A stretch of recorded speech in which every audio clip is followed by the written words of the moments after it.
Thank you, Britton. Another part of the idea of this march is to understand that we all collectively have a very large voice. But as we was shown with the treatment of Elizabeth Warren on the floor not that long ago, somebody tried to silence her and it didn't work very well, did it? No, it did not. So, say with me, we will not be silent. We will not be silent. We will not be silent. We will not be silent. We will not be silent. Thanks. That was nice. Okay. Our next speaker is Bryant Black. He's a U.S. Army veteran, and he also has some wonderful words to say. Bryant?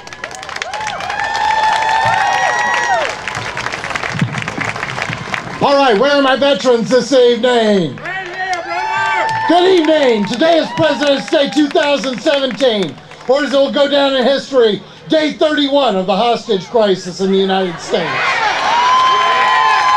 Many of us are here for the same reason. We are not here for pay. We are not here because we are special snowflakes throwing a fit. We are here because it's what is necessary to preserve liberty, freedom, and the American way of life.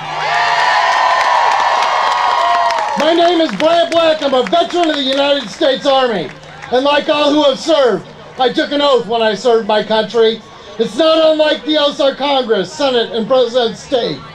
My oath was in part, I, Bryant Black, do solemnly swear or affirm that I will support and defend the Constitution of the United States against all enemies, foreign and domestic, that I will bear true faith and allegiance to the same. Unlike someone named Trump that took that oath on January 20th, I took mine to heart. What I'm about to say will be considered by Donald Trump to be treason. I'm going to issue the president an alternative. Step down from office or face the nation that is wanting to have you impeached. Staying in office is not an option.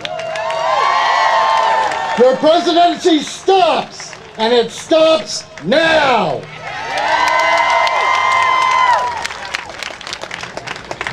I'm calling on both the House and Senate to exercise the articles of impeachment in the United States Constitution.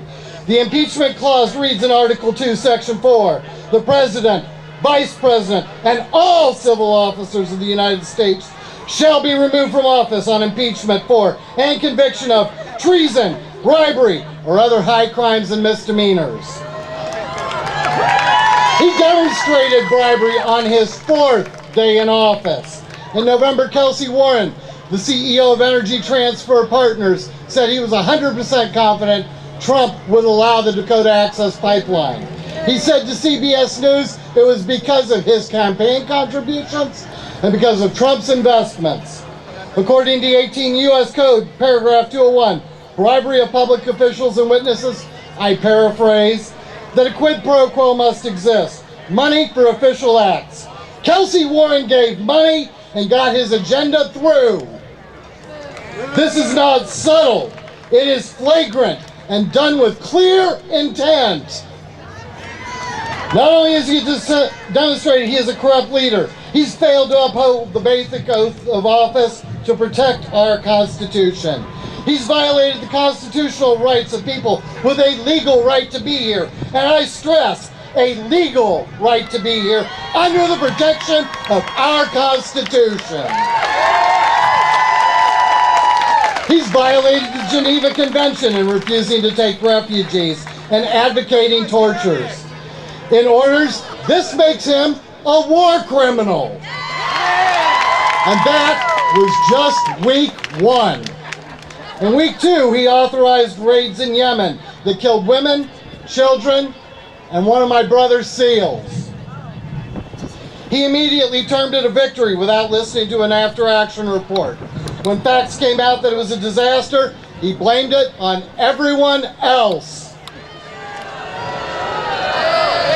He's attacked separation of powers by attempting to usurp the authority of the judicial branch for ruling that his ban was potentially unlawful and unconstitutional. He continues to attack the First Amendment, calling the press fake news because he does not like the truth. There have been two events in history more dangerous and more indicative of who we are as a people. The Revolution, which formed our nation, and the Civil War that defined it as one that created all equally.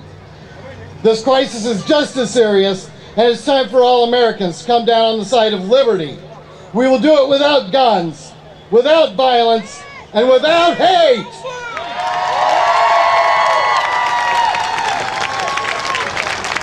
Today, right here, right now, we take a stand. We will gather people on the right side of history. We will speak up, and we will grow. We will not let our elected representatives sleep until they have served the people. We will call them on the phones night and day. They cannot campaign for funding if their people are answering outrage phone calls. In short, Mr. Trump, you may silence our speakers, but you will never silence our message. We will resist. We will persist. Our president is cutting ties with our NATO allies and pushing them away quickly while attempting to spark hostilities with the Middle East and China. Donald J. Trump is the biggest threat to our national security. Not Muslims, not Mexicans, not immigrants, not any other imagined threat. We may be labeled by our president as subversives or insurgents, but that is a label first given by tyrants to an opposition. Many a great man has been so labeled, and they wore it like a badge of honor. Those groups, if they are strong, are later called patriots. The leaders of this great movement will go down in history with names like Thomas Jefferson, George Washington, George Hancock, and Ben Franklin. It's time to fight back.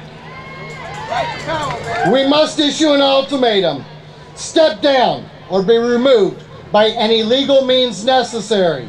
Or in small words the president can clearly understand, step down now!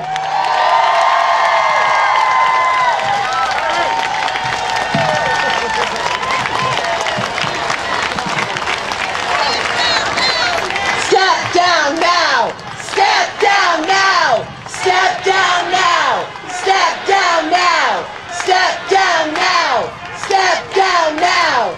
Step down now! You know, I think I binge watched documentaries on Watergate the other day. Just watched one right after the other. And the similarities, the timeline, the paranoia,